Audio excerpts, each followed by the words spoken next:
Hi, I was just watching this book.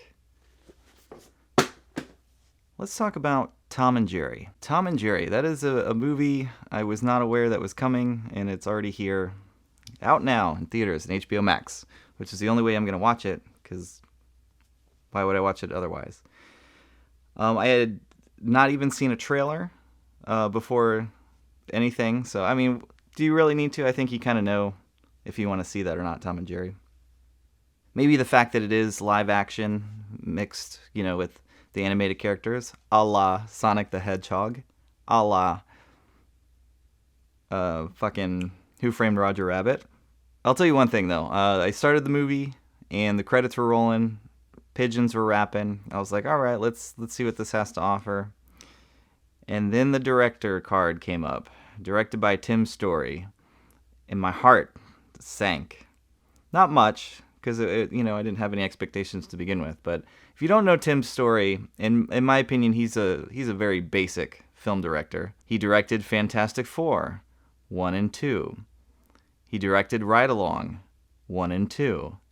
He directed Think Like a Man 1 and 2. So he makes a really basic ass movie, and then he makes a sequel to it. So we have Tom and Jerry 2, however he decides to spell it, to look forward to, I'm guessing. Anyway, I mentioned last week in my Sonic review that kind of halfway through, I was like, this isn't a family film. This is a kid's film. Tom and Jerry makes no bones about being a kid's film from scene one. And even with a little dig at Disney, Jerry's being shown around this fucking car, and it's like, here's your new mouse house. Oh, is that copyrighted? Can we say that? It's like, oh, come on. It's really like bottom of the barrel, like wink wink stuff. It wasn't enough that I had to say wink wink. I actually had to try to wink, and as you just noticed, I can't wink to save my fucking life. So I can do eyebrows, but nobody says eyebrow.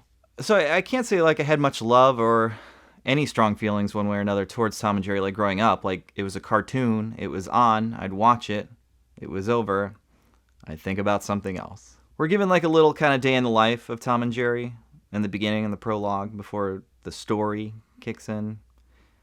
And it really doesn't center around Tom and Jerry. Tom and Jerry are there, they surround the events happening in the movie, but they're not the driving force as much. It follows Chloe Moretz's character, who, gun to my head, if her name is Kayla. I was going to say I didn't remember her name. Her fucking name's Kayla in the movie. There should be points. I should win points and prizes for remembering character names from stupid ass movies. Anyway, Kayla is just quits her job of, I don't know what she was exactly, doing laundry, helping the elderly, I think, something like that. Because she mentions taking an hour to do something with somebody. See, those details, man, they're escaping my brain. Anyway, she quits that job and she's kind of down. She's like, oh, I just want to be great at something. And she walks into a hotel to get that free continental breakfast and sees somebody with a fucking resume. And that woman, a British woman, is applying to be an events coordinator or a manager of some sort. And this is the swanky hotel. So she convinces this British woman that, no, I was actually testing you and you don't got the job, get out, and steals her resume and then, goes in her place. Hijinks ensues. Anyway, we're supposed to buy the Kayla, the Chloe Moretz character, Kayla. I feel you know what it is? Because I'm fucking terrible at names. I'm that guy who, I'm introduced to somebody and I just keep saying their name ad nauseum. So, it'll somehow be buried into my brain and I won't forget it. It doesn't help. It helps for the first 20 seconds. And then we talk about something else and 5 minutes later I'm like, who are you again? Then you become friend, brother, sister, something like that. Sorry, people whose names I don't remember, but I remember Kayla. At least for the duration of this video, Kayla is buried in my brain deep. Again, see, I'm just buying time before I have to talk about this movie again. So Kayla, she's supposed to be this kind of street smart person, grew up in the city, knows a lot about New York and shit. And she gets the job, and the head honcho is like the owner of the hotel, or at least the guy running the hotel. Decides to give her a shot, and the actual, like, I guess I don't remember his position, but Michael Pena plays like the real like events manager, so she's working under him. Kayla's working under him, and I know what you're thinking. Michael Pena, super funny dude. He is usually, but you know, if you're given shit material to work with, like, you know, he can't spin it into gold. He's not a magic maker. He's not a genie. So don't let like that fool you into thinking this movie might be good, because it has some actors that play little bit parts along the way. Because it's not, you know. You're wondering why I haven't told you the plot of the story. That's because the movie takes fucking forever to get to it. But the crux of the story is she's working at this hotel, and there's this married couple coming in, super rich, super popular, Instagram, you know, influencers and shit like that. And she's got to help, you know, set up the wedding. And so that's basically the gist of the story. The hotel finds out that there's a mouse living in it, Jerry. And so she has to find the mouse, get rid of him, and eventually enlists Tom into helping her do that. And of course, hijinks ensues and all that stuff. I promise I won't say hijinks ensues for the rest of the video. So that's the story. And like right off the bat, it feels a little unfocused, the narrative, because we're given like so many different characters, you know, and they just come and go, and they don't make, you know, a big dent, I guess, you know. For example, like even in the beginning, like Tom and Jerry don't talk, but there are other animated characters in the world that do talk. So it's like, why can't Tom and Jerry talk? Like, they don't talk in the movies except for like yelling, you know, but why do the other characters talk then? And then there's even moments when like fucking Tom has like, you know, the old devil on his shoulder and the angel on his shoulder, and they can talk to him, but he can't. Also, he can sing. There's a sequence where he sings. It's really confusing because like in the beginning, Tom is like playing the piano. He's pretending to be a blind guy on the street to make more money. And that's actually one of the kind of solid jokes in the movie. Is he pretending to be blind, and the crowd is into it, and then the crowd finds out he's not blind. And some guy is like, wait a minute, you mean to tell me you're just a regular animated cat who can play the piano? I was like, all right, you kind of got me there. It's pretty good. So that's kind of like his passion, I guess. And I think the only reason they threw that plot point in there is because later on in the movie, there's another cat that he sees in the hotel, and he fancies the cat, and he sings a song to her before Jerry fucks everything up. Jerry's a fuckered mouse. We're gonna get back to Jerry in a second. But anyway, and he sings to her, and it's an auto tune as well, and that was just kind of fucking weird. I don't know. It didn't quite work for me. So like confusing stuff like that. Chloe Moretz, Kayla, she's like the street smart person. It's like, what is she like passionate about? She's not even like, I don't know, like she doesn't really care what she does. She just wants to be good at something. I guess I can get behind that. But like, she's supposed to be like street smart and streetwise and all that stuff, and pretty slick and like cool. Not like cool, but like, you know, it's just street smart, I guess. And I don't know if she really sells that. I'll be honest with you. Ever since fucking Kick-Ass, I don't know if she sold much of anything to me. But I can't claim to have watched a bunch of movies with her, so I don't know. This movie is not it. I think it takes a certain actor to act with animated characters or Muppets. Bob Hoskins was super good at it. Chloe Moretz, not her thing. She didn't do terrible, but she was just kind of there. Oh, Jerry. I never talked about Jerry. Jerry's a little fucker. I mean, he always kind of is, but like in the cartoons, you know, it's almost like a Wile E. Coyote and Roadrunner thing. Now, granted, you want the Roadrunner to get away, but you kind of want Tom to catch Jerry, because Jerry's always starting some shit. But Tom's a little bit of a fucker, too. There's a balance there. And I don't know if they got the balance 100% here. Like, granted, Tom was pretending to be blind. That's pretty bad. But he was a, like, killer piano player. And, like, if that's his shtick and it works, you know. And Jerry's always fucking his shit up, man. Being a bitch to Tom most of the time. So I didn't feel that I liked these characters. You know, if anything, I felt like Tom was okay, and Jerry was just always kind of a little fucker. So the story feels unfocused, and I guess to a degree that kind of reflects the animated show, right? Because basically, you're only watching it for, what is it, like 10 minutes? And it's like they lay out the scene. And sometimes Tom and Jerry have differing jobs or whatever. They're like kind of the same people, but they're like just placed in different situations. And it's always the same thing. It's like, all right, fucking Tom's got to get rid of Jerry, and here's what happens. And the movie feels like that to a degree, but like disjointed. So occasionally they'll pop in and out, and there'll be like a little chase scene, and it kind of stops the plot. And it's like it comes to a dead stop, and like they do their things, and then we carry forward with whatever the fuck Kayla's doing. And Kayla's doing this, and she's putting the wedding together, and she's befriending the bride-to-be and stuff, we don't give a shit about. But, they didn't want to spend a whole movie watching animated characters for some reason. It's kind of like Transformers, where you're like, I want to see the Transformers for the whole movie, but then we got to focus on these fucking human characters, and why are they in this, Something like that. It's weird. And because it's live action, some of the slapstick stuff, I don't know, it didn't quite work as well for me.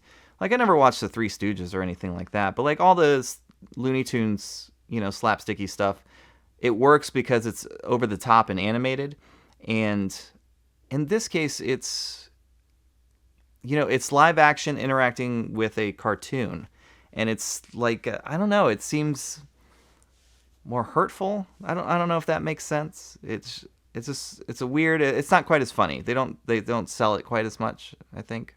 Maybe that's just a me thing. I don't know.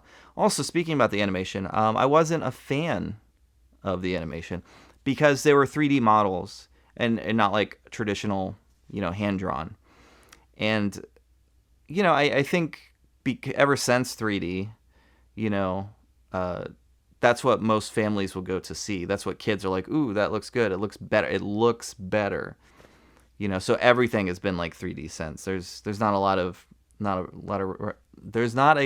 room for traditional animation as much. At least the market is like a niche market now, which is a shame.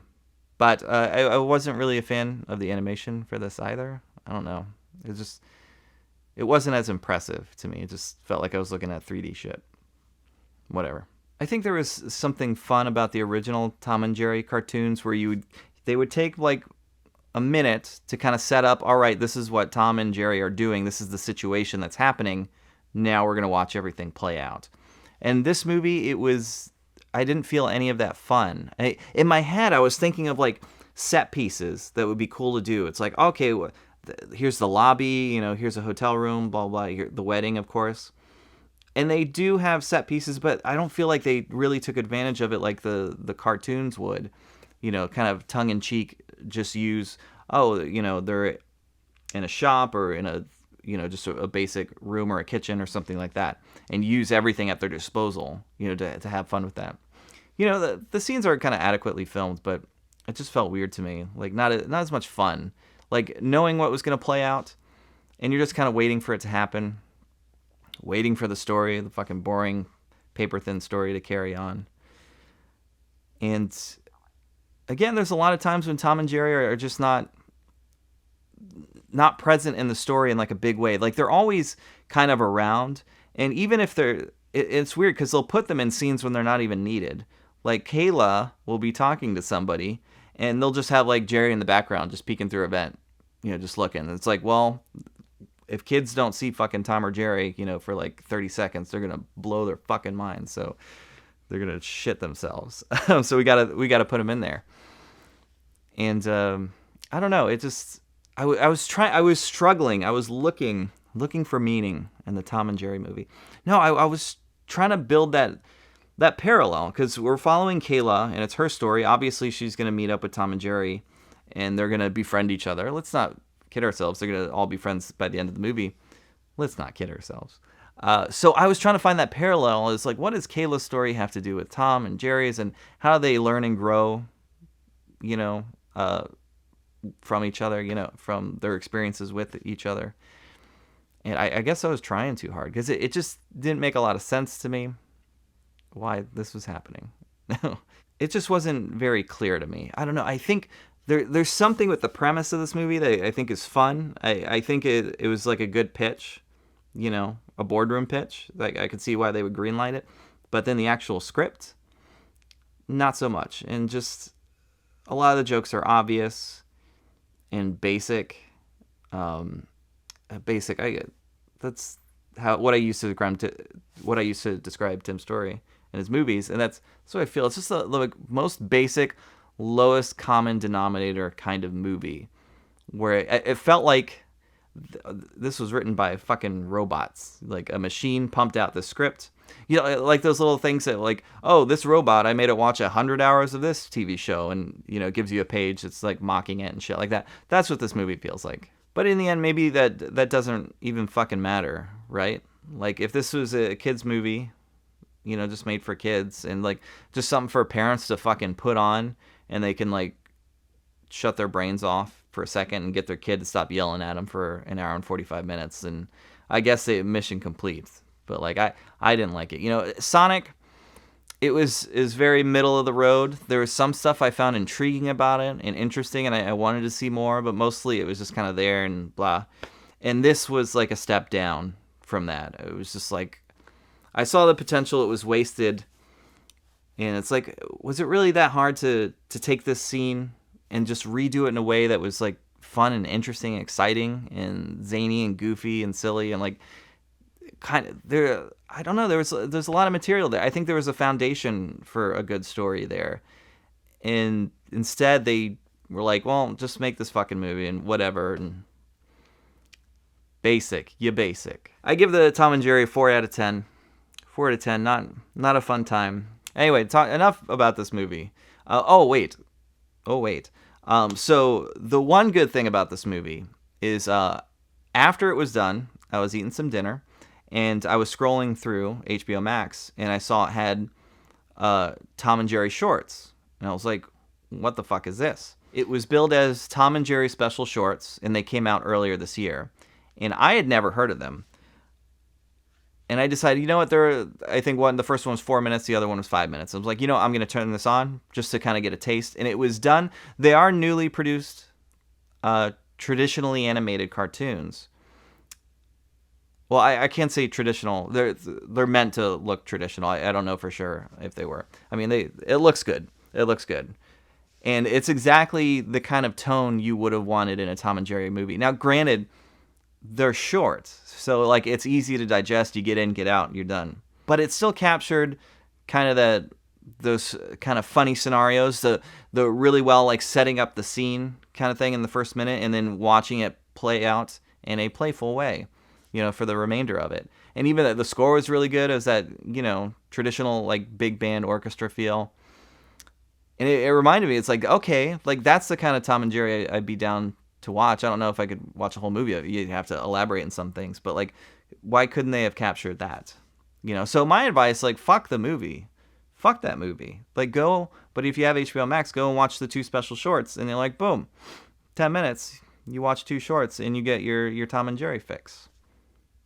Or watch anything else but Tom and Jerry.